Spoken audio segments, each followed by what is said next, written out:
Me kore ake te ahi kāpepe.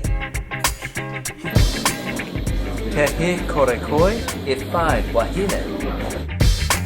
Te hia kore ke e whai wahine. Is that right? Yeah. Te hia kore koe e whai wahine.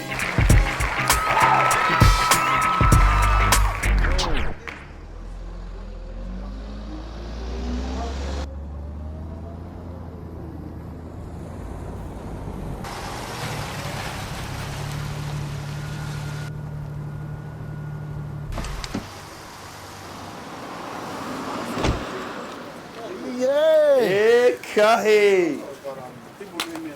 Oh, nau mai hoki mai ki te kāinga. E kahi nei te rōkoe ngaro ana ki roto i ā-ipurangi. E kahi e mea na koe. Whakati. Hoa ki tāua ki tō nanwhare ne? Ki tō nanwhare, e ngari mo tēnā. Hoa ki tāua ki te pāpara.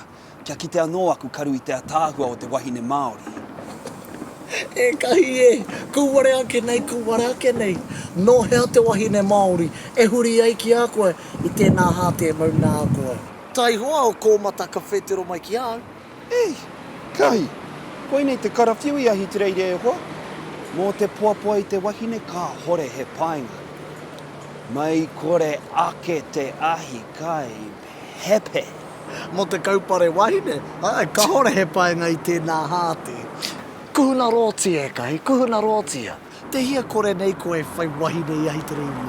E kahi, nā tēnei hāte au i rei ai e te tini wāhine o ā-ipurangi. Ka mutu tai hoa e whakatoi, ka kuraina koe. Ka kuraina pēr ko koe. A tēnā, ke whakamātauri e tāu, ne? Ehine, he tau ki a koe te hāte o te au tāia nei?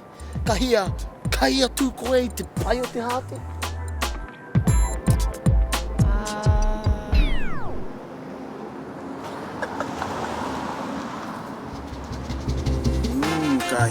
Kai atu au.